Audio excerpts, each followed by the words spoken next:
उत्तर प्रदेश के बहराइच में एक मजार है जिसे गाजी मियाँ की मजार के तौर पर जाना जाता है। इस मजार पर लंबे अरसे से एक मेला लगता आया था, जिस मेले में कहा जाता है कि भाई हिंदू भी पहुंचते थे और मुस्लिम धर्म के लोग भी पहुंचते थे। अब इस मेले के स्थान पर एक नया मेला आयोजित किया जाएगा जो महाराजा सुहेल देव के नाम पर आयोजित होगा। अब विडंबना देखिए कि जो गाजी मियाँ की ये दरगाह थी, जो मजार थी जहां पर मेले का आयोजन होता था, ये गाजी मियाँ हैं कौन, और जिनके नाम पर अब योगी आदित्यनाथ सरकार ने ऐलान किया है कि मेले का आयोजन होगा, वो सुहेल देव कौन है, और कैसे दशकों तक भारत के इतिहास में जो भारत का एक आक्रांता था उसे संत बताकर उसकी मजार पर मेले का आयोजन करवाया गया, और जो भारत का असली नायक था महाराजा सुहेल देव, उनका इतिहास में कहीं नाम ही नहीं रहा। ये जो गाजी मियाँ हैं जिनकी मजार पर ये पूरे मेले का आयोजन होता था बहराइच में हर साल मई जून में, दरअसल ये गाजी मियाँ संत नहीं हैं। ये गाजी मियाँ उस महमूद गजनवी के भतीजे हैं जो महमूद गजनवी 10वीं शताब्दी में लुटेरा बनकर भारत आया था और भारत में लूट मचाते हुए भारत की संपदा को ले गया, और इतिहास के नाम पर क्या छोड़ गया? गाजी मियाँ जैसे अपने भतीजों को, जिन्हें भारत में जिनकी मजार बनाकर उनकी पूजा की गई, जिनके नाम पर वर्षों तक मेले का आयोजन होता रहा। आज जब योगी आदित्यनाथ सरकार इस मेले की जगह महाराजा सुहेल देव के नाम पर मेले पर खुशी जाहिर कर रही है, ऐलान कर रही है, तो विपक्ष की एक अलग प्रतिक्रिया सामने आ रही है। विपक्ष कह रहा है, उत्तर प्रदेश में समाजवादी पार्टी अखिलेश यादव कह रहे हैं कि योगी आदित्यनाथ उस हिंदू मुस्लिम एकता को कहीं ना कहीं चोट पहुंचा रहे हैं जो कहीं ना कहीं वर्षों से हिंदू मुस्लिमों को जोड़ती रही है। यानी कि अखिलेश यादव को यह कहना है कि भैया ये जो मेला आयोजित होता था गाजी मियाँ की मजार पर, ये हिंदू मुस्लिमों को जोड़ता था। तो एक सवाल ये भी खड़ा हो रहा है कि एक आक्रांता जो भारत में सिर्फ लूट के लिए आया था, भला वो एकता जैसी मिसाल कैसे पेश करने लगा? और सवाल ये भी उठ रहा है कि भाई ये महमूद गजनवी का भतीजा सलार मसूद गाजी संत कब बन गया? देखो, मुझे समझ में नहीं आता है कि ये क्या परंपरा चल रही है और किस तरह से किन किन नामों पर दरगाह बन जाती है। देखिए, हम किसी भी दरगाह परंपरा के खिलाफ नहीं है, पहली बात को समझ लीजिए। संतों का हम सदैव सम्मान करते हैं, ठीक है। कटनी में भी एक दरगाह है, जब हम लोग निकलते थे तो बाजू में हनुमान मंदिर भी है, ठीक है, पीर बाबा जिनको हम कहते हैं, वहाँ सर हम लोग भी झुकाते थे। अजमेर शरीफ की बात जब आती है, ख्वाजा गरीब नवाज की बात आती है, चर्चा हम लोग भी करते हैं। लेकिन ये आपने कहा, ये महमूद गजनवी का भतीजा कहाँ से आ गया और संत कैसे हो बन गया? ये देखिए, हम लोग अच्छी तरह से जानते हैं कि गजनवी कौन था। गजनवी वो था जो लगातार भारत में आक्रमण करता था। हालांकि उसके मंसूबे सफल इतने नहीं हो पाए, लेकिन बार बार उसने आक्रमण किया, सोमनाथ मंदिर तक पहुंचा वो।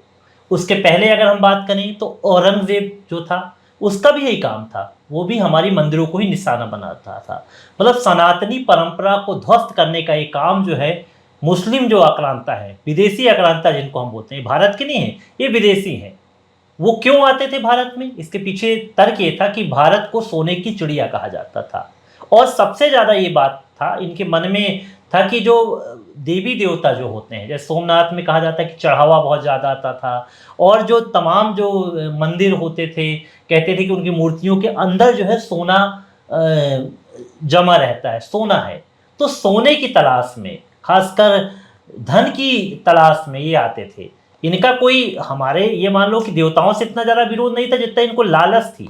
64 योगिनी का मंदिर जो है जबलपुर में पड़ता है, वहाँ की मूर्तियों को ध्वस्त कर दिया गया तलवारों से। औरंगजेब लोगों ने उसको काट डाला पूरी तरह से। क्यों काटा? क्यों काटा? उसके पीछे तर्क ये था कि सोना भरा हुआ है। तो इनको लालच थी पैसे की, क्योंकि इसी लालच में लोग आते थे। अब ये हमारी परंपरा को, हमारे देवी देवताओं को ध्वस्त कर रहे हैं, और हम उनकी दरगाह बना दी जाए, उस दरगाह में मेला भरे, और वहाँ पर कहा जाता है कि हिंदू भी जाते हैं, मुस्लिम भी जाते हैं। तो ऐसी परंपरा को बढ़ाना क्या है? जब हमें इनका इतिहास पता है कि गजनवी का भतीजा था, तो फिर हम इतिहास को जानने के बाद भी अगर उसको सजदा करने जाएं, उसके दरगाह में सिर झुकाने जाए, तो हमसे बड़ा बेवकूफ़ कौन होगा? हम औरंगजेब की दरगाह में क्यों जाएं? औरंगजेब की कब्र में क्यों जाएं हम? भाई, ये कौन है भाई? आज फकीरों की उपासना होती है, फकीरों की दर पे सब जाता। फकीर का मतलब होता है कि जो हिंदू मुस्लिम सिख ईसाई किसी को नहीं जानता, वो तो सिर्फ खुदा के बंदे होते हैं, जिनको हम कहते हैं कि भगवान के बंदे हैं, वो बराबर रखते हैं। तो आज जो योगी आदित्यनाथ की जो परंपरा है, जो सोहेल देव की हम बात कर रहे हैं, जो जिनके लिए आज प्रतिमा स्थापना की बात आई है, प्रतिमा स्थापित हो रही है, और कहा जा रहा है कि इनके नाम को आगे बढ़ाया, जिन्होंने उसको गाजी को हराया, तो हम इनके बारे में चर्चा करें कि किसी अन्य के बारे में चर्चा करें? तो ये हकीकत क्या है, इसको हमें इतिहास को समझना होगा कि मुस्लिम आक्रांताओं की हम आराधना करते रहेंगे, वहीं से झुकाते रहेंगे, तमाम चीज़ों को बताना पड़ेगा। हमारे भारत के जो संत हैं, चाहे मुस्लिम संत हो, चाहे हिंदू संत हो, या सिख संत हो, ईसाई संत हो, देखिए हम लोग तो भारत के लोग हैं, तमाम धर्मों को मानते हैं, तमाम धर्मों का सम्मान भी करते हैं,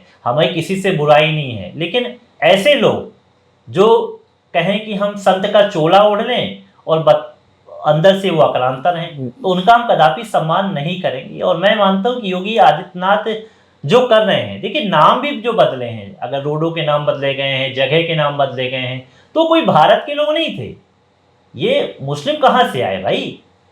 जो यहाँ के थे इनका सम्मान खत्म होता हो गया, लेकिन जो बाहर से आए थे, अरब से आए थे, ठीक है, अफगानिस्तान से आए थे, उन मुसलमानों के बारे में हम क्यों ज्यादा सिंपैथी रखते हैं? और उनके साधु संत क्या होते हैं, हम इनके बारे में क्यों जाने समझें? देखिए ये बड़ी विडंबना है, 1500 सालों से गाजी मियाँ के नाम से मशहूर थे, कभी किसी का ध्यान नहीं गया।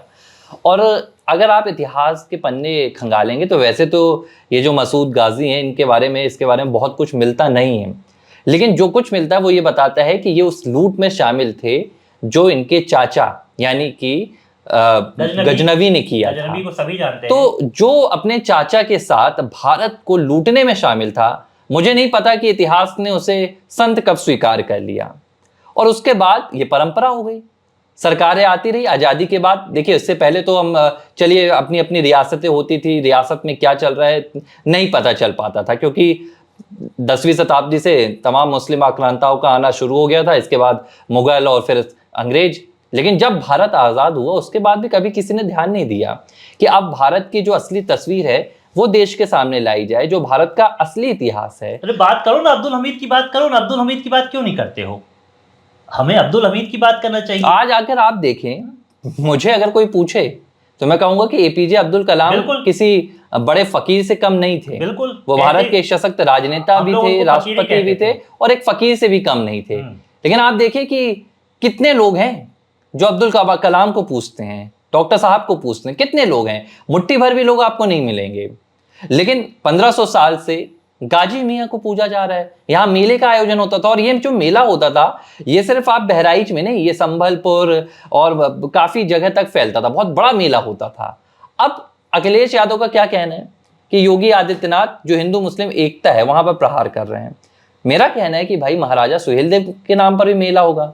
महाराजा सुहेलदेव वो थे जिन्होंने गाजी मियाँ को परास्त किया था। अगर नहीं करते तो ये जो लूट का सिलसिला था ये आगे भी चलता जाता। तो भाई अगर नायक के नाम पर मेला हो रहा है तो यहाँ पर हिंदू मुस्लिम एकता को चोट कैसे पहुंचेगी? मुसलमान के नायक के विदेशी आक्रांता क्यों होंगे, आप ये बताइए ना।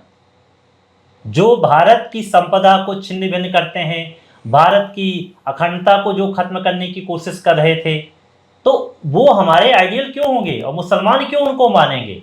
क्योंकि आप इतिहास ही नहीं बता पा रहे ना। आप तो एक इतिहास को आपने ऐसा बता दिया कि वो दरगाह है और वो संत हैं, तो उनको सही तस्वीर निकाल के रखो ना भैया कि तस्वीर है क्या। अगर उनकी सही अपन लोग तस्वीर निकाल के रखेंगे, तस्वीर इतिहास बताएंगे, तब तो लोगों को समझ में आएगा। परंपरा को खत्म कीजिए ना जो सही परंपरा नहीं है। भाई हम क्यों बात करते हैं, कहाँ बात करते हैं, इन सब चीज़ों को हमें देखना होगा। हम चंद्रगुप्त की बात करते हैं, हम सिकंदर क्यों बोलते हैं, सिकंदर महान क्यों बोलते हैं? भाई चंद्रगुप्त की बात करें ना, हमको चंद्रगुप्त की बात करना चाहिए। सिकंदर कौन था? जो जीता वही सिकंदर। अरे भाई जो जीता वही चंद्रगुप्त बोला जाए ना, जो भारत का है। तो देखिए ये लंबे समय से विपक्षी राजनीति का एक एजेंडा रहा है, जहां पर जो भारत के आक्रांता रहे हैं, जो भारत को नुकसान पहुंचाने वाले रहे, तुष्टीकरण की राजनीति के लिए उन्हें नायक बनाकर इतिहास में पेश किया गया। कभी अकबर को महान बताया गया, कभी औरंगजेब को शक्तिशाली बताया गया, तो कभी गाजी मियाँ को संत बता दिया गया। तो इस तरह की तस्वीर मुझे लगता है कि इतिहास में बदलनी चाहिए, और योगी आदित्यनाथ 2017 से उत्तर प्रदेश में ये कर रहे हैं, कभी स्थानों के नाम, कभी रेलवे स्टेशन का।